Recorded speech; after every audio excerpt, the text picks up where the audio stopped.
But spiritual intelligence, I think for an entrepreneur or a business owner, what's the difference between a business and someone who's willing to let higher purpose, higher meaning, make a contribution to the world, think of others first, and have a spiritual essence to your essence is the longevity of happiness and joy and longevity in a company that has more meaning and less burnout. 2, 1, 0. Hi, welcome to Stellar Life Podcast. This is your host, Orion. Thank you so much for being here for another stellar episode. And today we're going to talk about business and spirituality. Is it combining both? Is it an oxymoron? Can they live together? Actually, in my own life, what I notice is the more I do the work, the internal work, the better my business is. The right teachers show up. The right people show up. And it's true to anything in my life. So you can actually live a miraculous life and have a miraculous business, in my opinion, by connecting in and allowing yourself to be guided by the creative force of the Creator flowing through you. The same force that guides me when I speak with clients. It's the same force that guides me when I cook, and I actually asked myself today, are the onions ready or not? And I kind of heard a voice in my head, give it 2 more minutes. So maybe it was my higher self, maybe it was intuition, maybe it was God, who knows? But when you listen, and when you are connected, and when you release all the things that are holding you back, your business is becoming better. It's almost like flow instead of pushing. You allow the flow of what is to guide you. You allow your internal intuition guide you and your connection guide you. So business become easier and more enjoyable. Today's guest, his passion is combining spirituality and business, but before he could tap into his passion, he experienced 2 break upside the head moments that made him into a spiritual business activist. Steve Rodgers is the host of the Alchemy of Business podcast show, author of Amazon #1 best-selling books Led to Gold and IGI Principles, and the CEO of the Alchemy Advisors. He is a former Warren Buffett CEO who experienced a radical spiritual transformation that has evolved into a new mission as a purpose-driven consultant and coach for business leaders and entrepreneurs. He specializes in helping business owners and leaders increase productivity, profit, and purpose through integrating spiritual intelligence into every aspect of their personal and professional life.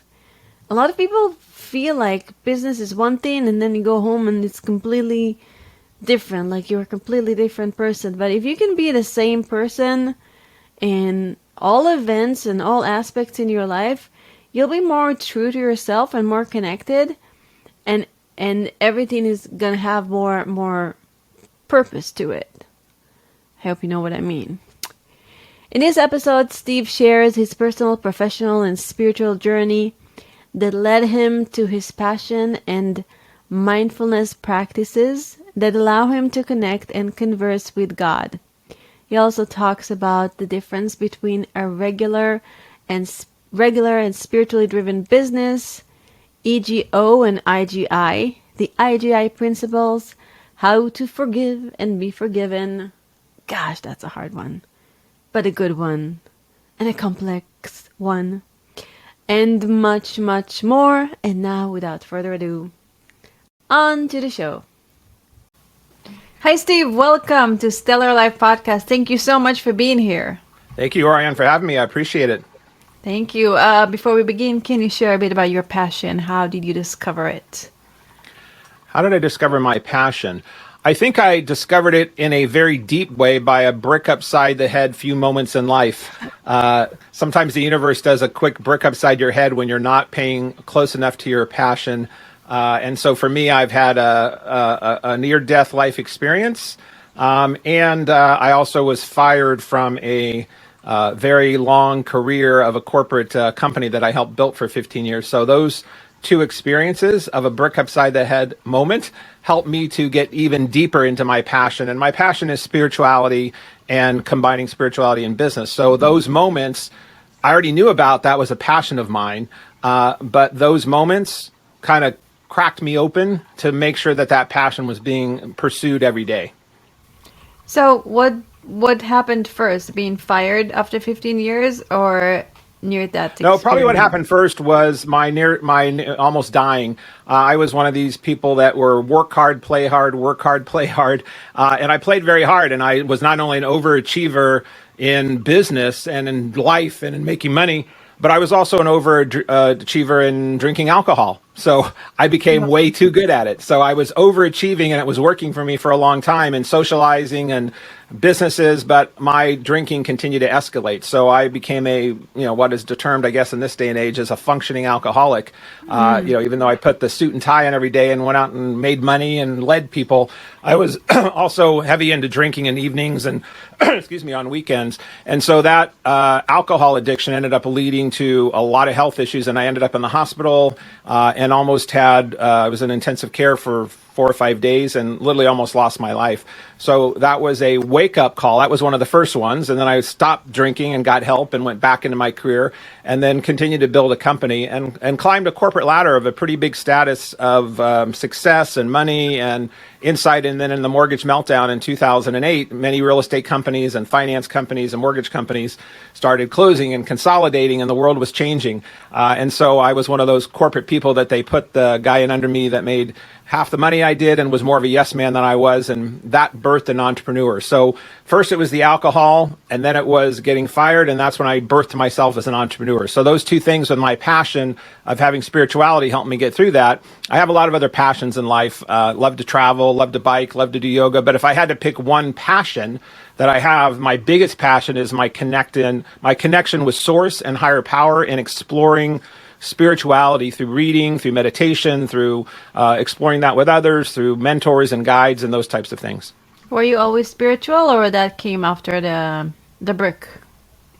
No, I was actually lucky enough to be brought up in a very religious/spiritual family. My parents, great parents, they brought up 5 boys, and they were very Catholic, and they were, very brought up strict Catholic. So I remember going to church and Sunday school and CCD. So from a very, very, very young age growing up, religion and /spirituality were a very part of my family and my parents' DNA of our family. So I was very happy in later years to know that foundation of believing in something higher than yourself was really important. For me, not for everyone, but for me, I just found out that structured religion, as I became a teenager and became a young adult, it was too confined in contradiction that didn't work for me. So I kept the power of the belief of having faith, but I just expanded my definition and my exploration of Eastern philosophies and Eastern religions and kind of melded into an East meets West kind of religious practice, which became more of a spiritual practice than a religious practice. But from a very young age, when I was a kid, I remember believing, knowing, and connecting to source at a very young age. What kind of God experiences did you have?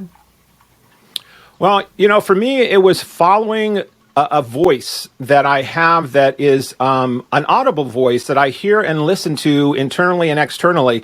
And so when I was 17 years old, one of the voices I remember is that I was very rebellious, and I was still in conflict with my father, who was a very strong Navy man. But my spiritual belief told me it was time to leave. So I moved out of my house when I was 17 years old. And I continued my path of life in trusting that I was going to be led by spiritual breadcrumbs to my next path. So that began a trust of connection of following my gut, following my instinct, making decisions that led to this God kind of conversation that I have. I moved to California by myself when I turned 20. I've traveled through Europe when I was 25 by myself for 3 months and went through, I don't remember how many, 12 countries and 32 cities. So following this voice of feeling comfortable with myself because I have this connection to higher power, my source and God has helped me from career, moving, making decisions. When I met my wife, we've been married 32 years. I met her and there was a booming voice behind the back of me that said, "You're going to marry this woman." I I was 21 years old. I'm like, I had Who is no it? desire to get married. I was like, who's saying that? And I mean, literally, I had just seen her, didn't even know her name yet. And it was like this booming voice. And I was like, whoa. And it scared the hell out of me. But, we ended up getting married 5 years later. And we've been married 32 years. So that's some examples of when I listen to Source internally, whether I'm meditating or just in life, that I realize, for me, fear. I also started realizing that my doors of fear or my blocks of fears, it's where my biggest spiritual conversations can happen. And that's why I go to fear now versus going away from fear. And so that's where I can connect with Source in spiritual conversation as well. When was the last time you went through fear? I would More say fear. I'm going through it now in a very real way. My grandson, my 3.5-year-old grandson, just got diagnosed with Duchenne's muscular dystrophy. Oh, And wow. so that's a crippling disease that causes children to go, they lose their use of their legs and their limbs. They usually end up in a wheelchair by the time they're 10 or 12 years old, and they don't have a life expectancy past usually in their 20s. So the fear is breathing through my sweet little, his name is Desi. My daughter has a 5-year-old and a 3.5-year-old. And Desi's happy and healthy right now, but we're seeing some signs of this disease that's starting to affect his legs and walking. So there's fear for what that is bringing forward. There's fear for him on what that's going to be for his life. And so I'm trying to convert that fear, and I'm doing a fairly good job of it, but it's very close to home because you want your children and your kids to be protected. And it's one thing to do that for yourself. It's another thing to do that for someone else in that Yeah. trust phase. So there are definitely moments of fear that I have in dealing with helping my daughter and her husband and their grandson, who lives very close to us, and we're almost a secondary caregiver at times with him. So I guess that's some fear about what's coming in that, and so I just have to turn that over into, this also has a higher power. This also has a plan to it. This obviously is his soul's destiny, and all the other people around him that will be affected by this in the next years ahead for him. Even as his body deteriorates, hopefully his soul connection will grow from this. So there's some fear in that, but it's also acceptance at the same time. So that's the most current fear I can think of. Wow. Thank you for sharing that. And I'm so sorry to hear about it. Um, Thank you. I interviewed Philip and crew, and they have a German last name. It's Philip von something something. It will be in the show notes. Okay. But she was talking about a supplement called C60. Oh, yes, It's carbon your C60. Yes. Yeah, and that might help him. Yes, and we're going to definitely look at all, and thank you for that and reminding me of that. I actually take C60 myself for inflammation and different things, but he just got, we're going to have him go to a holistic practitioner, as well as he's been to Los Angeles Medical Center, he's been to Children's Rady Hospital, he's gotten various diagnoses. They actually have him on steroids right now, which we're not thrilled about, but it is one of the things they do to stop the muscular deterioration. And then there's another thing called something 51, and it's a drug that also helps. There's no cure for it right now, but it helps slow it. Luckily, my daughter is also open into holistic practice, and she's a dancer, and she's a real estate agent, but she's also a dancer and very spiritual and holistic. So she's also looking at acupuncture, herbs, these oils type things. So thank you for reminding me of that. We're going to try everything we can to give him the best advantage, in addition to just lots of love and lots of support and appreciating what we have with him right now. And then try and find some treatments that will come and help him. All right, cool. And I can send you some information about a certain product that might help as Thank you well. very much. We're open And to any and all things. There are so many different things with herbs, with new treatments, with holistic stuff that can help. Diet, going on a lot of higher plant-based diet with reducing the acidity in the body can help. So we're looking at, but we also have a 3.5-year-old, right? So 3.5-year-old kids want to be 3.5-year-old kids. So we have to also let him live his life as a young toddler, and all at the same time know that this thing is progressive. So it's going to be a journey. It's going to test all of our Everything, fortitudes yes. on our faith and belief, and it'll cause some roadblocks and issues. So we just work through those. Yeah. So your connection to God, you say you meditate a lot. Do you meditate every day? How do you connect to God? Do you have conversations with God? Yeah, I kind of describe it that when I pray, and I do pray out loud, whether I'm in my car or if I'm in my office or in my morning ritual. I have affirmations that I do, and I also have prayer where I'm in conversation, in open dialogue with, having conversation with God, yes. And I have a daily ritual that I do, and I do it most days. There's a day here or there that I miss, but I typically have a daily practice in the morning includes, a healthy breakfast, some type of exercise, yoga, or working out with a trainer. And then I do spiritual reading every day, from anything from the Torah to Bhagavad Gita to the Bible to, I have a whole array of smorgasbord of things that I do for spiritual reading. And then I do some form of meditation, whether it's a guided meditation on an app that I have various apps. I'm also a member of Self-Realization Fellowship with Paramahansa Yogananda that founded that many, many years ago. And they have some guided meditations, and they have Kriya Yoga practices that they do. So I've gone through a lot of the trainings to do incorporated meditations in different way. But yes, every day I do some form of meditation, and sometimes, depending on a stressful day, I might do it multiple times a day. Then from prayer, I guess I look at it like, for me, prayer is when I'm having a conversation either mentally or verbally with God, and meditation is when I'm consciously fully listening to what God is trying to tell me. So even though I sometimes am having this conversation and I feel like I'm interacting with the universe, meditation is really just stilling my mind, stilling my thoughts, stilling my ego, and just being in empty space, trying to have those moments that it's, sometimes it's 10 minutes, sometimes it's 30 minutes, but it's a very conscious thing that it's like exercise. It's like the more you do push-ups or sit-ups, you're going to have better muscle tone. So for me, meditation is a discipline that I have not mastered by any sense, but it is an integral part of my mental and spiritual health and physical health. Right. Amazing. What do people come to you for help? Well, originally when I started my consulting company around 6 years ago, most people were coming to me to make more profit in their business. Everybody that runs a business wants more profit, right? You have to have profitable businesses. And since I was in the real estate business, in helping people grow their wealth for many years, the company that I was the CEO of at our peak, we were doing about 36,000 transactions of home sales a year. We stretched all over Southern California.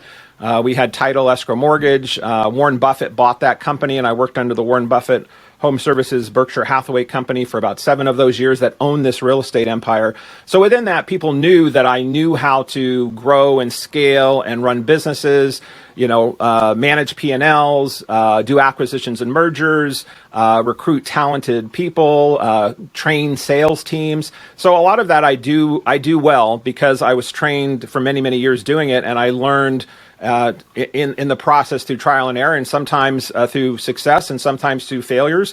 But that is knowledge and DNA that's in my system of helping people build businesses. So primarily people were coming to me to help build more profit or get more productive. They wanted to be more productive in their daily life or in their teams. And they also wanted to have more purpose. So I just kind of simplified my practice and said, that's what I do. I want to help business owners, leaders, whether it's small entrepreneurs or in corporate entities that want to be more profitable, more productive, and more on purpose. But as I've evolved myself in the last 4 or 5 years, my company is called Alchemy Advisors, and Alchemy Advisors helps businesses do what I just said, but it also is focused on transition, transformation, and evolution, so that not only we as people, but our businesses and our products and services are constantly in transition, transforming to something better, and then evolution. So I have realized that unless people are willing to have these kinds of conversations around the board table or in a one-on-one Zoom call in an entrepreneur, I have to bring this essence in, which it's been termed spiritual intelligence. So I help businesses make money, grow, scale, get more productive, and I also help them bring whatever sense of their own definition of spiritual practices for themselves or as their team that they can elaborate for themselves within the team, what that might be individually, but collectively. So it's a little bit of a dance at times and a little bit of a nuance. But I have found that for me is where I'm more passionate about helping people that want to have that as an element besides just making money. Mm-hmm.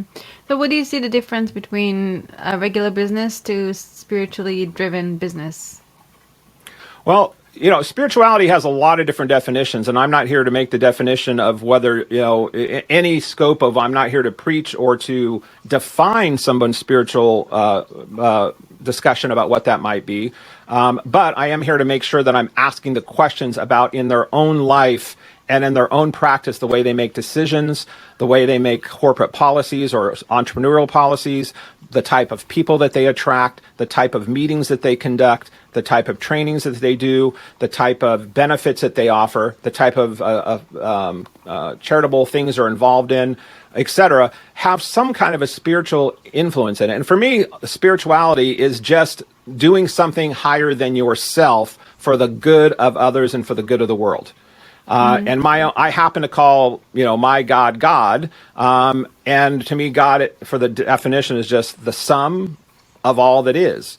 And to me, spirituality is energy, and it's a conscious energy. So just like the conversation in life right now is a lot about artificial intelligence, it's everywhere and everything. We've talked a lot in previous years about emotional intelligence, many, many years about IQ or an intellect. But spiritual intelligence, I think for an entrepreneur or a business owner, what's the difference between a business and someone who's willing to let higher purpose, higher meaning, make a contribution to the world, think of others first, and have a spiritual essence to your essence, is the longevity of happiness and joy and longevity in a company that has more meaning and less burnout.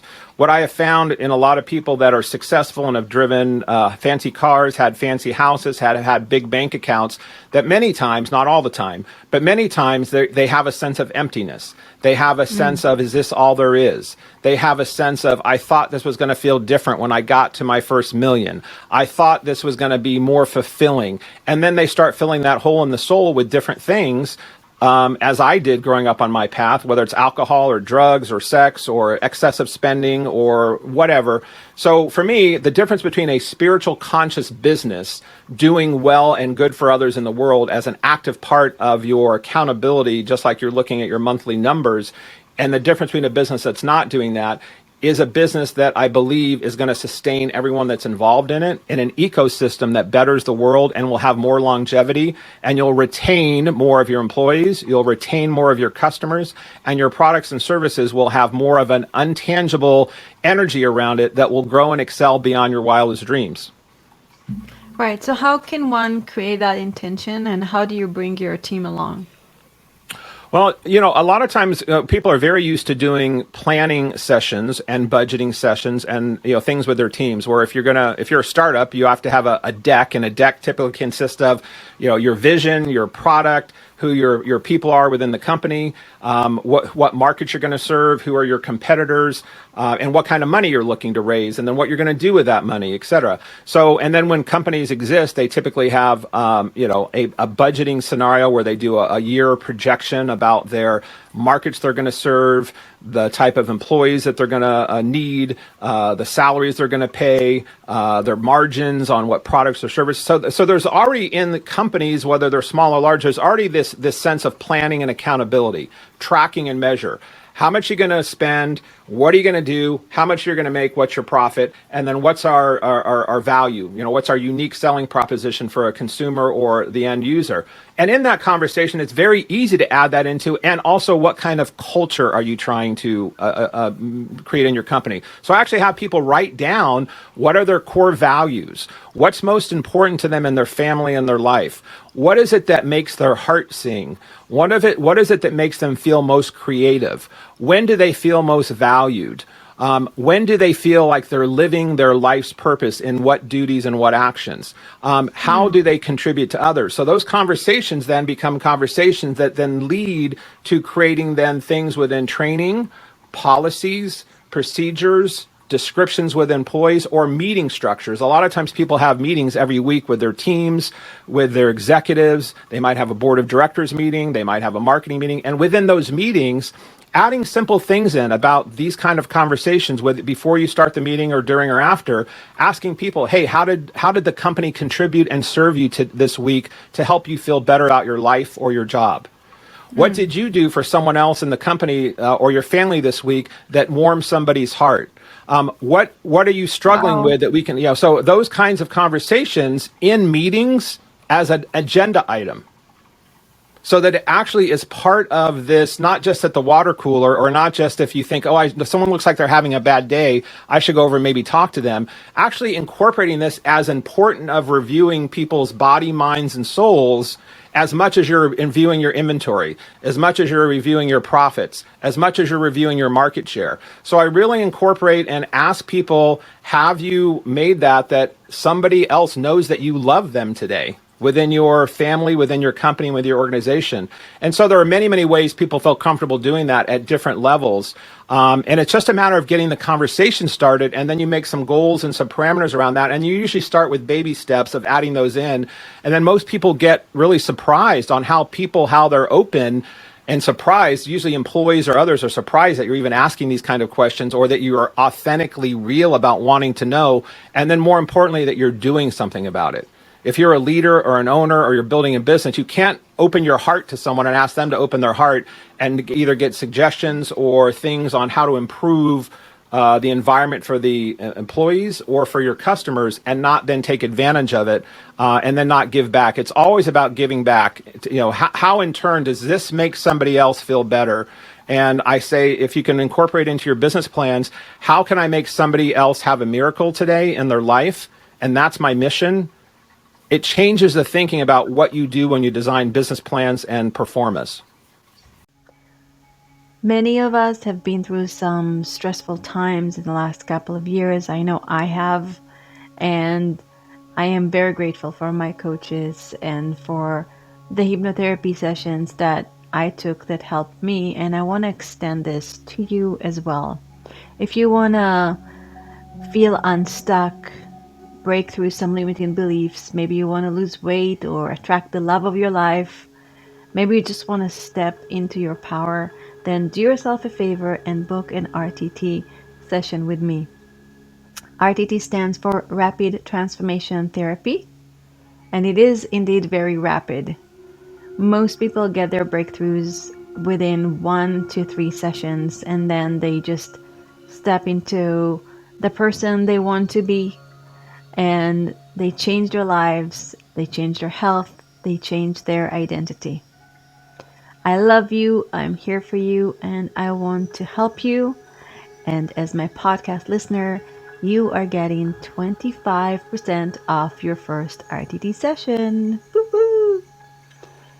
So go to speakwithorion.com and book a 15-minute call with me, speakwithorion.com, and we'll take it from there.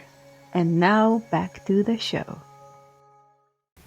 Wow. And doesn't it take the team or even the leader to a place that is a little more esoteric and not connected to, because I can see team meeting like this go two ways. Maybe either the employees don't want to share much, or they share a lot, and then it's most of the conversation goes on that and less on business. How does it really work? What did you find? Yeah, well, I found that it definitely is a process that, some people don't want to open up and be raw and real about their emotions or fears until they start seeing that this is not a one-time thing, that this is actually part of the process and structure of every meeting. So if you're starting out every meeting, having each person go around, and you can even have an app timer. I suggest this for regular meetings anyway. When you go into a meeting, always have an agenda. Always know what the outcome is supposed to be. Know exactly approximately how much time you want to spend on each agenda item. Make sure you start and end meetings on time. Make sure that you have let the other stakeholders know that are going to be in the meeting what they're responsible for reporting or conducting in that meeting. And then you can have a timer for the meeting so everybody knows that the meeting's not going to just go on endlessly and people are going to ramble on and on about numbers or about market share. So in the section where you might have bonding, team bonding, spiritual intelligence conversations, what you are doing to serve the community, you have that as an agenda item, and you say, hey, we're going to spend 10 minutes on this. Then we're going to spend 10 minutes on profit and loss statement. So it's actually part of an agenda, and you don't let it go on, but you still can reference it back. So in my book, The Iggy Principles, I talk about some of the principles in the Iggy Principles are things like forgiveness, acceptance. Before you start, can you share with our listeners what Iggy stands for? Yeah, so Iggy is something that resonated with me that it just came as another pop in my head about 15 years ago from a reading that I did and a lot of following of Wayne Dyer. And if your listeners haven't heard of Wayne Dyer, I highly recommend checking him out. He's since passed, but I just saw you said I love him. Is that what I heard you say, Orion? Is that what you said? Yes, I love Wayne Dyer. Yes, I wish two of my first big spiritual teachers were Louise and Dr. Wayne Dyer, and I got to see Louise actually in San Diego in person, at a Hay House event, but I never got to see Wayne Dyer in person, and I'm forever. Kind of I feel that I got to see him a few times. He spoke at a few events that I had been at, and he was in San Diego at an event probably 10 years ago, and I had the pleasure of meeting. I didn't have a sit-down meeting with him, but I was at an event that he did, and he signed books and those things. But I have followed him for years. And Wayne Dyer was originally a therapist and psychologist in the 70s, and then he evolved from his mental practice of helping people in emotional and mental crisis to realizing that the solution for that is that there was really a necessary element in mental health and in human evolution of spirituality. And he started writing and researching himself about his own spirituality. So his readings, I think his original book that he wrote was not necessarily a spiritual book, but it was a relationship book. I think it was called The Erroneous Zones. And it sold millions of copies. And he became known from that. And he has a whole story about how he put books in the back of his car and drove from bookstore to bookstore. This was before Amazon, and this was before all the online sales. But he became a very well-known author. And then from that, when he had notoriety and he was on his own spiritual path, he started becoming a spiritual leadership writer. He's written books like, there's a spiritual answer to every solution, or you'll believe it when you'll believe it when you see it. You see it. You believe it when you see. No, you see it when you believe it. Yes, like that. It starts with that. So he's got a lot of great books, but they're all spiritually based. But he also talked a lot about ego and breaking down the ego. Since he was a psychologist, he understood about the superconscious, the subconscious. But he said that when we are in ego, we are edging God out. And it was just so. It was and I'd heard it before, but when I read it in one of his books, it just hit me in my forehead, wow, that's so true and so simple. When I'm in my total ego about me, and what I want and what I need, and I'm going to go make this happen, I realize that that's powerful. The ego can be very powerful, and we all have egos. We will all always have egos as we're on this planet. But when I'm so much heavily into my ego and I'm not balancing out, then I can really get in bad relationships. I can be known as an ass. I can be disrespecting of others. A lot of things in ego, right? So I said, I've got to continually remind myself to stay out of ego as much as possible. So what's the opposite of that? And just like the yin and yang sign, I thought, well, the opposite of that would be then, if I'm edging God out when I'm in ego, then I would be inviting God in. On the other times, I'm not doing that. So I came up with IGI, and I just wrote it down on a yellow notepad about 15 years ago. And I said, IGI, that's kind of like Iggy. And I just said the word Iggy. And at the time, around that time, there was a rap song out called Get Jiggy With It. And so that it was just kind of a funny little thing. So I said, well, I'm going to ask myself mentally and physically get iggy with it. And so if I'm in a situation when I'm making a decision where I'm going to invest, where I'm going to spend time with my wife, if I'm walking into a conversation, if I'm dealing with a family issue, I started just asking myself, okay, Steve, are you coming this from ego or Iggy? And I just started doing that filter for myself, for my own personal inventory as to how I was showing up in a room, how I was participating in conversations. And so it just became a mantra of mine. And I just started saying Iggy or ego, Iggy or ego, Iggy. And it became like a DNA of a chip in my head. And then over the years, I started writing down principles about what does Iggy consist of. So what Iggy is it's the inviting God in. If you don't like the word God, and a lot of people don't, God, sometimes the word, because of their upbringing or because of society, has turned them off. So they might want to use another word. So you could see inviting good in, inviting greatness in, inviting grace in. So the G can be whatever you want it to be. Good, grace, God, something. But it's something different than yourself. So ego, edging good out. Iggy, inviting good in. is then a principle that I started using for my own life. And the more and more I did that, the more and more I got out of my ego and I got out of my own way. And I really started becoming more incorporating into the spiritual practices of realizing there is a balance to live as a human being on the planet, to raise a family, make money, have the luxuries of life that we want to have, and at the same time serve others, live in our highest calling, be authentic. But I had to balance those out because there is a great need. Your ego, bottom line, ego just gets shit done. It just does. I'm going to put it that way. Ego is a creation of getting things done. But Iggy energy can help you balance out why you're doing things to get things done. So Iggy brings in others and incorporates us and everyone together. And ego is more central to just yourself. So Yeah, because you don't want to lose your life to chasing a certain goal and not just live in the moment, enjoy the journey. Because most of life is not when we reach the goal. Most of our life is when we work toward the goal. So we might as well enjoy it, be in connection, be in touch with yourself and with others, and be very intentional about it. totally agree. Totally agree. And many of us in the Western world, we have this, one of my mentors and friends, Marshall Goldsmith, who's a great teacher and executive coach, and he's written many books, but he just has one out now called The Earned Life. But Marshall talks about that there's this thing called the Western disease, and the Western disease is us as Americans. We have this thing about, I will be happy when. I'll be happy when I get the title. I'll be happy when I get the house. I'll be happy when I get the girl. I'll be happy when I get the guy. I'll be happy when I get the red car. I'll be happy when I have $1 million. And we forget that be happy now. Find ways to be happy now in your existing moments, regardless of what you have or who you are. So having that goal of happiness when I get something versus being now in the moment is what many of us chase. Advertising and the way society is of all the status of the stuff we have to have, any kind of marketing you see, it's about stuff. And we feel if we don't have that stuff or have that job or that title, that we're not fulfilled and we're not worthy. And it is a big farce of, we get on this wheel of make money, buy a house, have kids, get the dog, go on vacation and, retire and die. I mean, it's like, there's got to be more than that, right? I mean, there's got to be more to life of the purpose of why we're here on the planet and what we're intended to do as spiritual and human beings. And I think that is more about what we're talking about. It's more about purpose, serving others, finding your own inner understanding of yourself and your own, not just your psyche and your mind, but also your soul's evolution. Understanding that your soul is its own energy and its own entity. And I think as much as we can get wise through academia in getting degrees and education, we also can learn to nourish our souls and have that evolve similarly as we do our minds.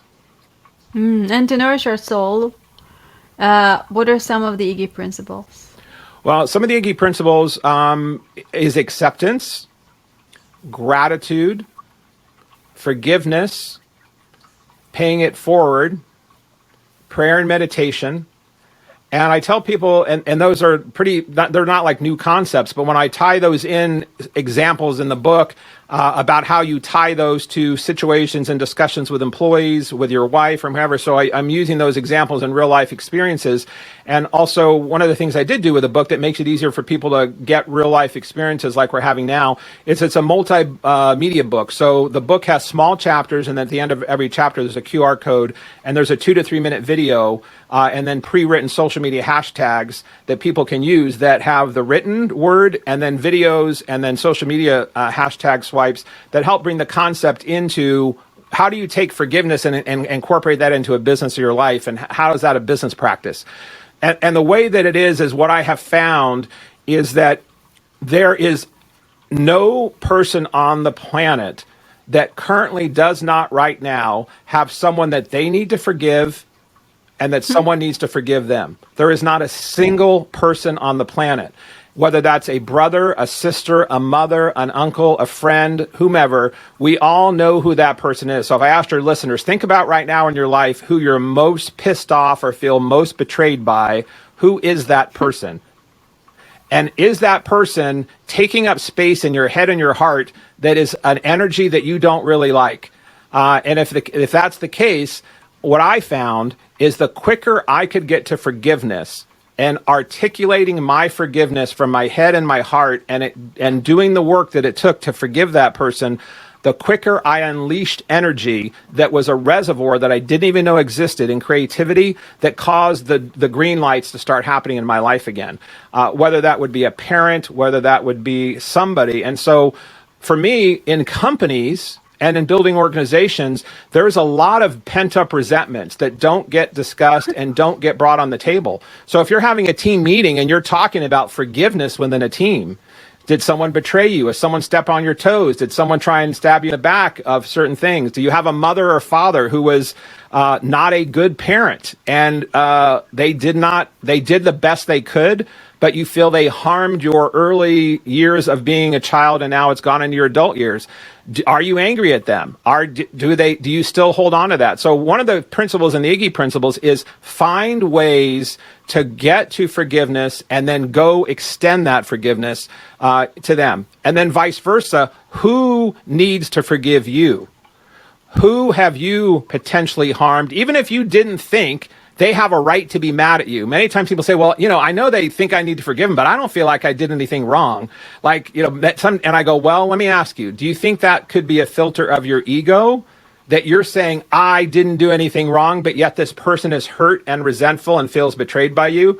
There's obviously a disconnect there. Would you consider finding a way to try and see perspective that this other person feels like you harmed them? And would you be willing to find a way to extend opening up conversation to find out how you could allow yourself to be forgiven, or vice versa? So this power of forgiveness is one of the techniques that I use, and people don't even realize that's why they might be blocked. And sometimes people are blocked from creativity. And forgiveness is not an easy thing to do. So No, how it's do you not. invite God? How do you invite God in to help you with forgiveness? Like, what's the process? Well, for me, Like, and how do you know? And how do you know that you're actually listening to the voice of God and not some other voice? Maybe the voice of your ego.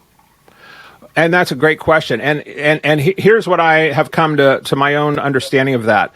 Since to me, God is a word that I use, and I don't look at God like with white robes on a cloud somewhere. God is not a person or a figure to me. It is an intelligence energy in the universe, and it is this higher consciousness that is a collective thing that makes the tides come in and out. It makes the stars stay where they are. It makes the world on its axis. So this energy, which is understood energy about us as humans, exactly how all of it works. We know how some of it works. There is a collective higher energy there, and I choose to call that God. And in that, my definition, if God is the sum of all that is in energy, then I have to tap into that energy. I also believe that ego energy, and some people call light and dark. They might say God and the devil. And if people think big enough about the possibility of looking at this, if I can consider people considering the concept that God is energy, is the power of all things, then God is also in that ego energy as well. God is also in that dark energy. God can't just be in the light energy, because if God created the entire universes, that all universes exist, then how could God not also be part of the energy of that darker energy that we look at as evil, or we look at that as the darker side of ourselves, or the shadow side? So sometimes it is my ego talking to me, but I realize the next question I ask, is that answer that I'm getting serving myself or serving someone else? If it's serving someone else, it usually is more in the Iggy than it is in the ego. And so it doesn't mean that my ego answer at times may not be the right thing for my protection, for drawing boundaries, for having the energy and the confidence to go through and do a killer sales meeting. Sometimes that takes your ego. So I guess the answer is the inner voice. We all know when something is really, really in our gut, if it resonates as truth. I don't know how to describe truth for each individual, but I do know if I ask my 5-year-old grandson, I said, put your son on your stomach, ask yourself a question, and does that ring true for you on whatever it might be? And he goes, no, Poppy, it doesn't really feel true. And I go, well, would it feel true if you ask it this way? So we sometimes just have him literally put his hand on his stomach, close his eyes, take a deep breath, and ask a question and say, does that resonate that 100% that is true? And if the answer is yes, more than likely that's a higher energy answer especially if it's helping serve someone else. So even if your answer was, would it be nice and would it be healing and would it be helpful if I chose to forgive this other person or let them forgive me? And if the answer is, I don't give a shit what they think. I don't want them in my life. I don't need them. I don't care what they think. I don't care what others think. Then if it's I don't care, it's probably coming from ego. If you're like, yeah, that would be nice. Yeah, it would be nice to make up with my mother. Yes, it would be nice to make up with my cousin that I haven't talked to in 5 family events because they're always such a jerk, whatever it might be. Yeah, that would be nice. It doesn't mean that forgiveness means you have to continue to include them in your life. What forgiveness means is you're allowing the energy to be freed up so that your soul can evolve to the next level. And you're right, forgiveness is very hard. And the reason and I also believe that you got to give yourself some slack, because sometimes people are not ready to forgive.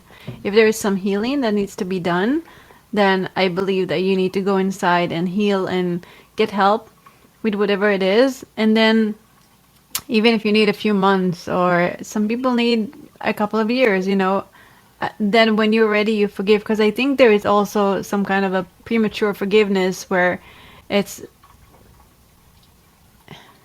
almost about giving away your power than actual forgiving. It's like, I'm going to do it so I can move on with my life, but it doesn't come from a mature source. Would you agree? I do agree to a degree, but I feel I feel like you're having a conversation with my wife, because my wife says what you just said as well. And the way she terms it, and I agree that I understand it and I get it, she calls it spiritual whitewashing. So when I try and gloss over things and I'm not staying in anger, or I'm not, if I'm forgiving someone too quickly, or I'm doing, she'll say, "Oh, you're just you're just spiritually whitewashing that," meaning you're glossing over it. She says you're not getting in your deep feelings about that, and you're not really fully processing it. And I believe there is some truth in that. I also believe that many people, not all people, many people let forgiveness go on way too long and then it never happens. I do believe you have to get to a sense of healing in yourself so that you can have it done in an authentic way. And I know that pain for people is sometimes so intense, it takes a while to process that for yourself before you can give to others. I also recommend that if you can find a mediator or a friend or a therapist of someone who you trust to do that, sometimes it's helpful to have someone facilitate in that forgiveness process, depending on how deep the relationship. As an example, my wife had a very, very close relationship with one of our nieces in our family since the time she was 1 year old or so. I mean, they were always just great, like mother and daughter versus aunt and niece. And during a wedding period, there was an issue that happened when she got married that caused a great rift between my wife and my niece. And it was a shame because they were always so close. And for a year or so, they didn't really talk together too much, and they lost connection, and it got really, and luckily they both were open to therapy on their own because they had their own lives, and my wife has done therapy at different times, and so has this person. So they agreed that their relationship was important enough that they would agree to go see a therapist together. And so they went and sat with a person together.